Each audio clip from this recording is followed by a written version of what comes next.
At our 17th anniversary dinner, I threw a crystal tumbler at the wall beside my husband because he would not tear up our prenup in front of our children. Daniel folded his napkin, set his house keys beside the broken glass, and walked out. An hour later, a shard from the glass I threw tore me open from the inside. When I survived, I told everyone my husband had left me bleeding. That was the second violence of the night, and it lasted much longer than the first. The dinner was supposed to be small. Daniel had offered to take me anywhere, but I said I wanted the four of us at home. Our daughter Natalie was back from college for a long weekend. Our son Jonah was 16 and still young enough to be bribed into a collared shirt with the promise of chocolate cake. Daniel ordered dinner from the little Italian place where we had eaten after signing the papers for our first house. I set the dining room with the wedding crystal his mother had given us. I had been angry since breakfast. 3 weeks earlier, my friend Marcy had finished a bitter divorce. She came out of it with half the proceeds from a house, several years of support, and a new habit of describing marriage as a financial hostage situation. Marcy knew Daniel's family had money. She knew I had signed a prenup before our wedding. What she did not know was that I had my own lawyer negotiated changes and received a complete copy before I signed it. I let her believe something else. At lunch the day before our anniversary, she asked what would happen if Daniel replaced me with a younger woman. I said I would get nothing. She stared at me as if I had just admitted to sleeping in a locked basement. "After 17 years, she said. I nodded. "After raising his children." I nodded again. Each nod made me feel more tragic and more important. Marcy reached across the table and covered my hand. I could have told her that the house was jointly owned. I could have mentioned the retirement account in my name, the annual deposits Daniel had made even during the years I chose not to work, or the clause that increased my settlement after each 5-year mark. I could have said the agreement protected the manufacturing company Daniel had inherited with his brother, not every dollar in our life. Instead, I said, he made sure I could never afford to leave. That sentence was a lie. It was also a sentence I had been practicing in smaller forms for years. When Daniel and I met, I was a junior event planner at a hotel. He was quiet, broad-shouldered, and so uncomfortable at a charity gala that he spent 20 minutes helping a server gather fallen forks. I did not know his last name mattered until our third date. He drove an old truck. He wore the same brown jacket every weekend. When he finally told me his family owned a regional manufacturing business, I laughed because I thought he was making fun of the polished men at the gala. His money frightened me before it attracted me. I had grown up counting groceries in the cart while my mother moved bills between envelopes. Daniel had never heard an electric company employee threaten to shut off the lights. He did not understand why I kept cash behind the flour can even after we were married. I did not understand why he could discuss a large expense without sounding afraid. Before our wedding, his father asked us to sign a prenup. I hated the word before I saw a page. To me, it meant his family had held a private meeting and decided I was a thief. Daniel offered to refuse. His father said the company's shares had to stay within the family, but Daniel said he would walk away from the shares if the agreement treated me unfairly. I remember that because I used to tell the story as proof that he chose me. Later, I cut that part out. The attorney Daniel's family hired sent the first draft to a lawyer who represented only me. Her name was Ruth Alvarez. She was direct, impatient, and expensive. Daniel paid her bill, but he never attended our meetings. Ruth crossed out whole paragraphs. She added protection for any home used as our primary residence. She insisted on annual contributions to an account only I could access. She added support terms and a review after each child. When I complained that the agreement still felt insulting, she said feelings and language were different problems. "Do not sign until you understand both," she told me. I understood it. I asked questions. I requested changes. I signed a week later. For most of our marriage, the prenup lived in a gray fireproof box in Daniel's study. It was not displayed. It did not govern where we vacationed, what I spent, or whether I could work. Daniel never mentioned it during a fight. I did.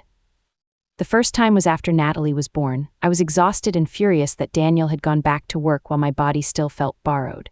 He came home late and found me crying beside a sink full of bottles. He apologized. He washed everything. I told him apologies were easy for a man who had already arranged to keep his real life if the marriage failed. He stared at me for a long time, then said, "We can review it again." We did. Ruth added more protection for me and for our daughter. I signed the amendment.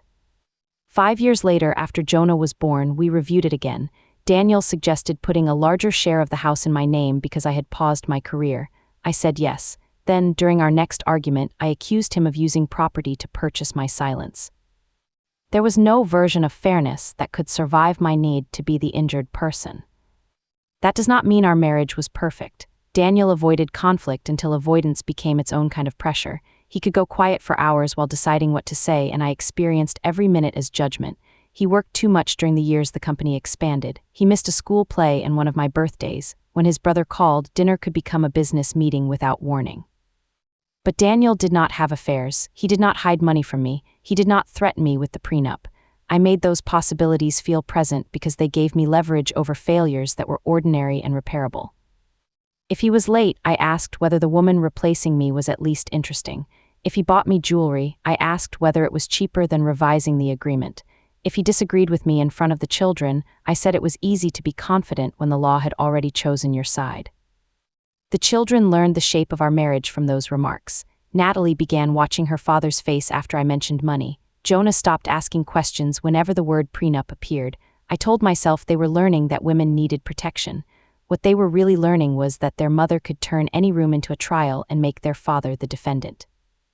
On the morning of our anniversary, I carried coffee into Daniel's study and found the gray fireproof box open on his desk. He was updating the list of household documents for us and the children.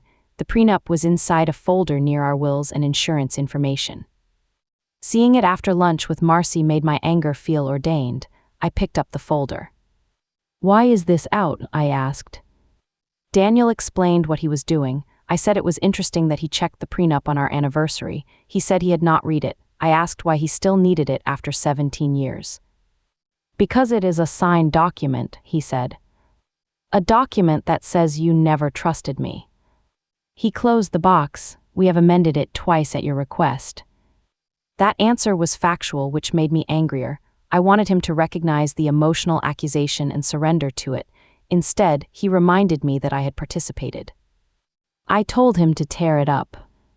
He said we could call Ruth and review it after the weekend. He would not destroy the only signed copy at his desk because I demanded it during an argument. "Then do it tonight," I said. "Do what tonight?" "Tell Natalie and Jonah what you made me sign. Tear it up in front of them." Daniel's face changed, not much. His mouth tightened and he looked toward the open doorway. "We are not putting them in the middle of this." I heard that as fear. Now I think it was the last boundary he trusted himself to state plainly. All day I built the confrontation in my mind. At dinner I would explain what I had sacrificed. Daniel would see our children's disappointment. He would understand that the symbolic harm mattered more than any clause. He would tear the pages in half. We would cry. Maybe the story would end with him proving that I had always mattered more than the company. That was what I told myself I wanted. What I actually wanted was an audience for his surrender. Dinner began well enough. Natalie told us about a professor who wore bicycle shoes to class. Jonah ate 2 pieces of bread before the pasta arrived.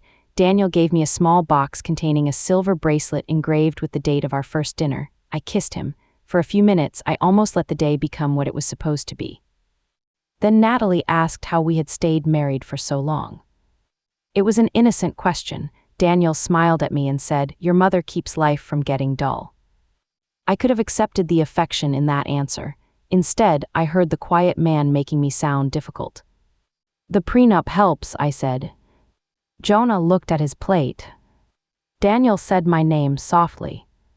I went to his study and brought back the gray folder. I placed it beside the cake. Natalie asked what I was doing. I said their father had insisted on preparing for the end of our marriage before it began. Daniel did not touch the folder. "This is not a conversation for them," he said. "They are old enough to know why their mother has no security." Natalie looked from him to me. "Do you not own the house too?" I ignored her. I told the children I had given up my career to raise them while Daniel protected his company, his inheritance, and his freedom. Some of that was true. I had stepped away from work. The company was protected, but I had not been forced to leave my career, and the agreement did not leave me with nothing. Truth was not absent from what I said. I had arranged it so the lie could stand on top. Daniel asked me to put the folder away. I asked whether he would tear it up. "Not like this," he said. "Because you still think I am after your money. Because you are asking me to perform a legal decision for our children during dinner." I laughed. "Listen to you, legal decision, you sound like your father." Jonah stood and said he wanted to take his plate upstairs. I told him to sit down. Daniel said he could go. I told Daniel not to undermine me. The room had already changed. but I kept pushing because stopping would have required me to admit I was the person hurting everyone. I picked up Daniel's tumbler. It was heavy crystal with 2 fingers of bourbon still in it. I held it out and said his family could put a price on anything, even a wife. "Put it down," Daniel said. He did not raise his voice. That made me want to force a larger reaction out of him. "Or what?" I asked. "You will leave me with nothing." Then I threw the glass. I was aiming at the wall behind him. For years I used that sentence as if it made the act smaller. I was aiming at the wall. I did not aim at his head. I knew I would miss him. But I threw a heavy object hard enough to explode inches from my husband's shoulder while our children watched. The tumbler hit the wall above the bar cart. Bourbon struck the paint in a dark fan. Crystal burst across the sideboard, the floor, and the table where my own rum and coke sat beside the anniversary cake. Natalie screamed. Jonah knocked his chair backward. Daniel did not shout. He looked at the wall, then at the children. He told Natalie to take Jonah into the front room and put on his shoes. She moved immediately. I said, "Oh, please," nobody was going to get hurt. Daniel folded his napkin once and placed it beside his plate. He removed his house keys from his pocket and set them on the table, just beyond the largest pieces of glass. "I won't stay in a house where you throw things at me," he said. I told him it was one glass. It was one choice. He asked the children whether they wanted to go with him. Natalie said yes. Jonah appeared in the doorway wearing one shoe and carrying the other. His face was pale. I said Daniel was being dramatic. I said leaving on our anniversary was emotional abuse. I said the children did not need to be dragged into an adult disagreement after he had just accused me of doing exactly that. Daniel picked up his coat from the hall. He did not take the gray folder. He did not take a suitcase. He did not threaten divorce. At the door, he turned to me. "Stay away from the glass," he said. "I will send someone to clean it." Then he left with our children. I stood in the dining room listening to the car pull away. The keys on the table felt staged, like a prop he had placed to make himself look calm. I took a picture of them beside the broken crystal. I sent it to Marcy with the words, "He walked out because I asked him to choose me over a contract." She called immediately. I gave her a version of the dinner in which Daniel had cornered me, mocked my fear, and smashed his glass. I did not plan the lie sentence by sentence. I followed the path that protected me. When Marcy asked whether he had thrown the glass, I cried instead of answering. She took my crying as yes. That should have frightened me. Instead, I felt rescued. While we spoke, I poured more rum into the drink already on the table. The glass looked clear. I remember seeing tiny crystals on the sideboard and larger pieces on the floor, but I did not see anything in the dark soda. I picked it up with a shaking hand and drank too quickly. Something caught low in my throat.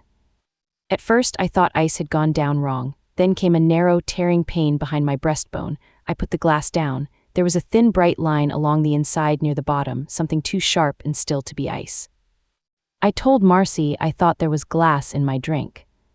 She told me to call emergency services. I said I needed Daniel. Even then, after he had removed himself and the children from a room where I became violent, I believed being my husband required him to return on command. I called him. Daniel answered on the first ring. I said I had swallowed glass and could not breathe properly. He asked whether I had called an ambulance. I said no. He told Natalie to call from her phone while he stayed with me. I heard movement, the car indicator, Jonah crying in the background. Daniel kept asking whether I could speak, whether I was vomiting, whether the front door was unlocked. I accused him of causing it by leaving me alone. He said, "Tessa, do not drink anything else. Sit near the door, help is coming." I wanted him to say he was sorry. I wanted him to admit that setting down his keys had been cruel. When he would not, I told him not to come back. "I am coming back," he said. "If you walk through that door, I will tell them you threw the glass at me." There was a pause. It is tempting to describe that pause as the moment Daniel abandoned me. It was the moment he understood that even my medical emergency had become a weapon. He said the ambulance was 2 minutes away. He told me he would meet it outside. Then the call ended. For months, I said he hung up while I was begging for help. I left out the ambulance he had sent, the instructions he repeated, and the threat I made before the line went quiet. The injury was real, that matters, but not in the way I once used it. A sliver of crystal had entered my drink when the tumbler shattered over the bar cart. It cut tissue on the way down and caused damage that required emergency surgery. I remember the paramedic kneeling beside the anniversary cake. I remember a mask over my face and Daniel's voice in the hall asking whether he could ride with me. I remember telling the paramedic that my husband was dangerous. After that, there are only pieces: ceiling panels, cold air, a nurse asking my name, a doctor explaining that they needed to find and repair the damage. I was transferred by helicopter because the nearest hospital did not have the right surgical team available that night. I survived because Marcy stayed on the phone, Natalie called quickly, Daniel unlocked the side gate for the paramedics, and medical professionals moved faster than my pride. When I woke, my throat hurt and my abdomen felt held together by heat. Marcy was beside the bed, Daniel was not. I asked where the children were. She said they were with Daniel at his brother's house. Her tone made it sound as if he had taken them while I was unconscious. He never came in, I asked.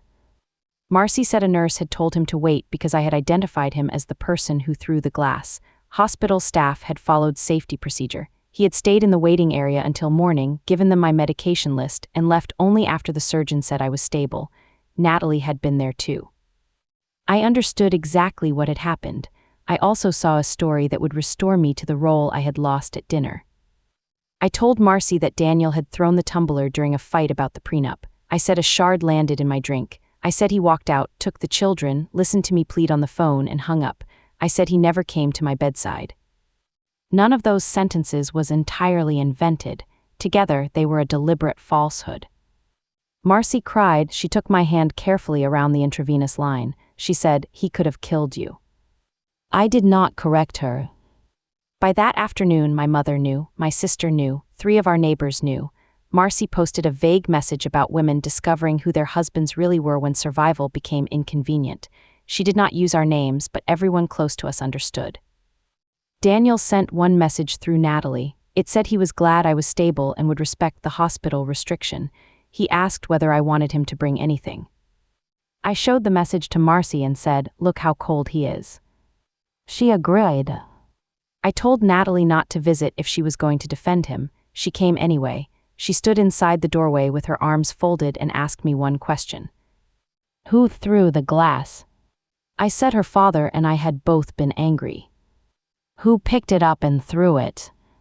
I told her I was recovering from surgery and could not handle an interrogation. Natalie's face hardened in a way I had never seen. "Dad says you did."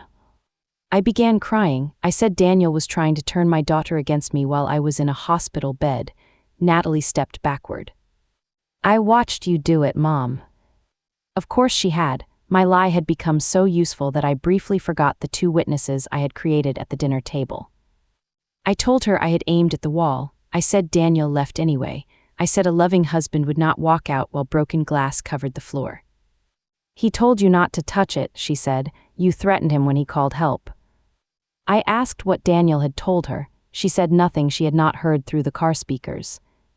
Then she placed my overnight bag on the chair. Daniel had packed it.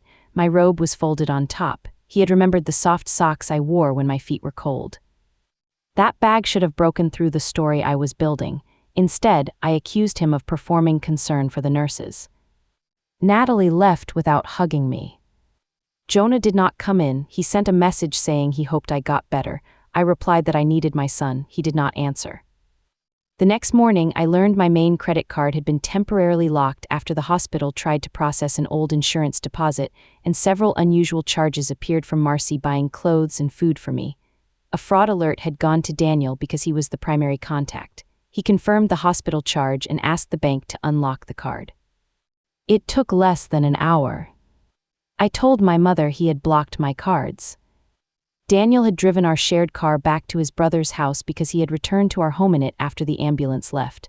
My mother asked where my car was. I said he had taken it. The emergency cash envelope was missing from the flour can because I had used most of it over the previous months without replacing it. I said he had removed my cash. Then I added the prenup. I told my mother I had signed it without reading because I was young and in love. I said it left me with nothing. I said Daniel had kept it ready for the day I became inconvenient. My mother had attended one of my meetings with Ruth before the wedding. She knew I had read it, but she was frightened by my injury, and fear made her accept contradictions she would have challenged on any ordinary day. For 2 days, I possessed the complete sympathy of everyone I called.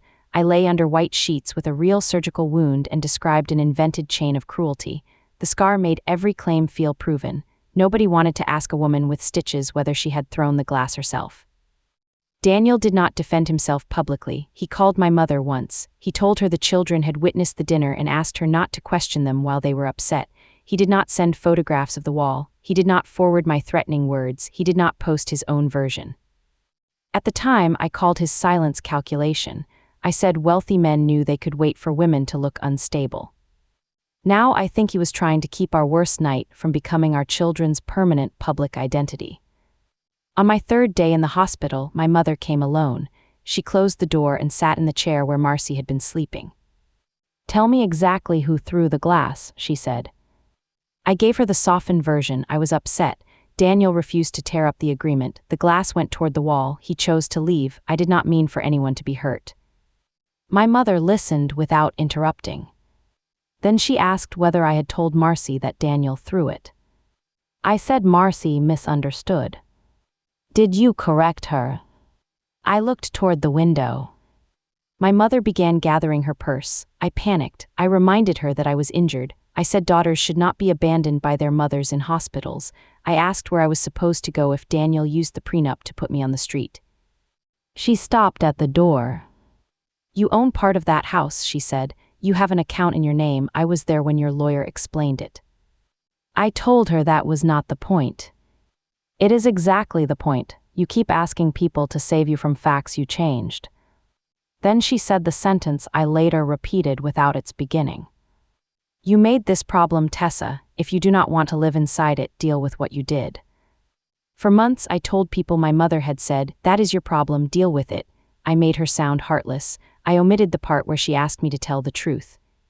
She did not take me home when I was discharged. Marcy did. Daniel and the children stayed at his brother's house. He arranged for a professional crew to remove the remaining glass and repair the damaged wall before I returned.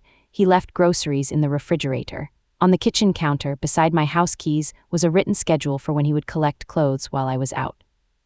There was no prenup on the counter, no threat, no triumphant note. I called him and said he could not take the children from their mother. He said Natalie was an adult and Jonah had asked to stay with him for the time being. I said they chose him because he had money. "They chose the house where nobody threw anything," he said. He ended the call after that. The sentence enraged me because it was plain enough to survive every distraction I placed around it. For the next week I tried to restore my version. I sent my sister photographs of my incision. I sent Marcy a picture of the broken wall I had taken before the ambulance arrived. I told neighbors Daniel was using the children to punish me. Each time someone expressed concern, I felt the same relief I had felt when Marcy first misunderstood my crying. But sympathy became harder to maintain as questions grew specific. Why had Natalie seen me throw the tumbler? Why had Daniel called the ambulance? Why had I told hospital staff not to let him near me? Why did my own attorney still have records showing that I understood the prenup? I answered each question separately because the whole truth could not survive them together. I said Natalie was protecting her father. I said Daniel called the ambulance only to protect himself. I said the hospital restriction proved I had been terrified. I said lawyers could make any signature look voluntary. The lie did not collapse in one dramatic exposure. People simply stopped helping me carry it. My sister stopped returning messages about Daniel. A neighbor brought soup but would not discuss the marriage.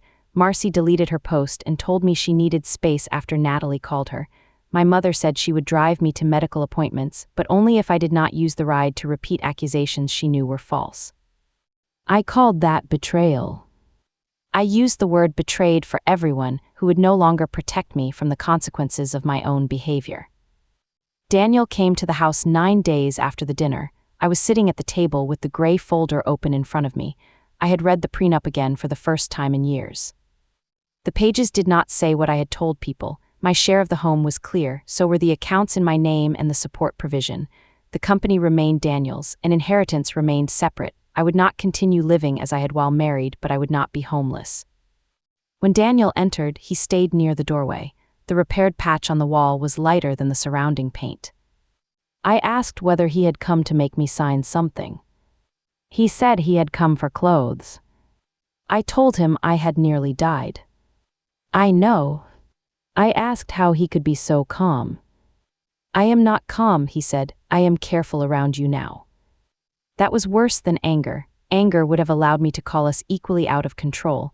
Careful meant he saw me as someone whose reactions had to be managed. I said the glass had been an accident. Swallowing it was an accident, he said. Throwing it was not. I accused him of caring more about being right than whether I lived. He closed his eyes for a moment. I came back, I called help, I sat outside surgery until they said you were stable. You told people I attacked you. I said I had been scared. So was Jonah. That was the first moment I saw the night from outside my own body. Not completely, but enough to glimpse my son in the doorway with one shoe on, standing between a shattered glass and the mother who insisted nobody would get hurt. Daniel told me Jonah had started sleeping on the floor of Natalie's room at his uncle's house. The sound of a plate breaking in the kitchen had made him cry. Natalie was furious at herself for not taking the tumbler from my hand. I said none of that was her responsibility. I know, Daniel said, does she? I had no answer. He packed 2 suitcases. I followed him from room to room, first apologizing, then arguing with the apology. I was sorry, but he had provoked me. I was sorry, but the prenup had always made me insecure. I was sorry, but leaving me beside broken glass was reckless. I was sorry, but separation would traumatize the children more. At the front door, Daniel put down the suitcase handles.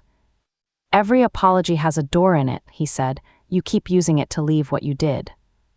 Then he carried the bags to the car. I wish I could say that sentence changed me immediately. It did not. Recognition came in humiliating pieces. I found the anniversary card Jonah had made and hidden beneath his placemat. Inside, he had written that he hoped he and Natalie could have a marriage like ours someday because we always stayed. I sat on the dining room floor and cried until the repaired wall blurred. I opened my private bank account and saw that I had enough to live independently for more than a year if I was careful. I remembered every time I told the children their father had made escape impossible. I listened to a voice message from Ruth, my former attorney, returning the call I had made from the hospital. She reminded me that she represented me during negotiation, that we had reviewed every provision, and that no ethical attorney could support the description I had left in her voicemail. I looked at the picture I sent Marcy. Daniel's keys were beside the broken crystal exactly as I had said. What the picture did not show was my hand throwing it, my children recoiling, or Daniel telling them to put on their shoes. I had used a true image to carry a false story. The worst piece came from Natalie. She agreed to meet me at a coffee shop near campus. She sat across from me but kept her coat on. I had prepared a speech about fear, childhood poverty, and how helpless the prenup made me feel. All of it was real. None of it answered what she needed. Before I began, she placed her phone face down and said, "Did Dad ever have an affair?" I said I had never accused him of one. She reminded me of the jokes about younger women, late meetings, and being replaced. Those were fears, I said. You said them like facts. I tried to explain that wives sometimes sense danger before they could prove it. Natalie stood up. "This is what you do," she said. "You make us argue with something that might have happened so we never get to talk about what did." I asked her to sit. For once, I did not reach for my incision or the anniversary or the sacrifices of motherhood. "No," I said, "he never had an affair. I wanted you to think he might." She sat down slowly.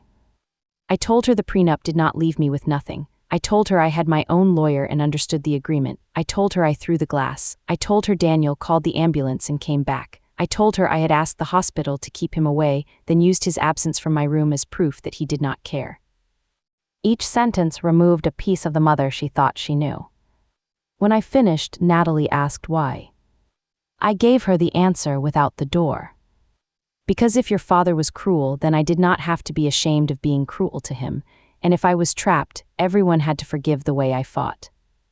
Natalie cried without covering her face. I reached toward her, then stopped before touching her hand. She said she did not know when she would trust me again. I told her I understood. I did not understand. I wanted to negotiate a date. I wanted 6 weeks, 6 months, some measurable sentence after which a mother's apology had to be accepted, but trust was the one agreement I could not force anyone to sign. That evening, I wrote corrections. I sent one to my mother, my sister, Marcy, and every relative I had contacted from the hospital. I said I threw the glass. I said Daniel did not attack me. I said he called emergency services, returned to the house, and waited at the hospital until I was stable. I said my description of the prenup was false and that I had legal advice before signing it. I did not mention panic, alcohol, childhood poverty, or how close I came to dying. Those facts belonged somewhere, but not between the action and my responsibility for it. Marcy replied that she had repeated my allegations to people I did not know. Together, we wrote a second correction for them. She apologized for spreading it. I told her she had believed a friend with a real wound. The deception was mine. I also asked the hospital to amend the note saying Daniel had thrown the glass. A staff member explained that they could add my correction but could not erase the original statement. For the first time, I understood that accountability did not mean making the evidence of my lie disappear. It meant attaching the truth even when both versions remained. Then I called Daniel. I told him what I had corrected. He said thank you. I apologized without explaining why I had done it. He listened. I asked whether he would come home if I got help and stopped drinking. The question escaped before I could stop it. Even my accountable act had turned toward a reward. Daniel said he was glad I was seeking help, but he had rented an apartment. He and Jonah would stay there. Natalie would decide where she wanted to spend breaks. Is this because of the prenup? I asked. There was a long silence. No, Tessa, it is because I believed you might hit me, and then I watched you tell people I hit you. There was no document large enough to hide that sentence behind. The separation did not become a clean lesson. My mother drove me to follow-up appointments, but she would not stay for coffee. Marcy spoke to me carefully. Jonah agreed to one dinner in a public restaurant and chose a seat where he could see both exits. When a server dropped a glass near the kitchen, his shoulders rose to his ears. I wanted to tell him I would never throw anything again. Instead, I asked if he wanted to leave. He said yes. I paid the bill and we left before the food arrived.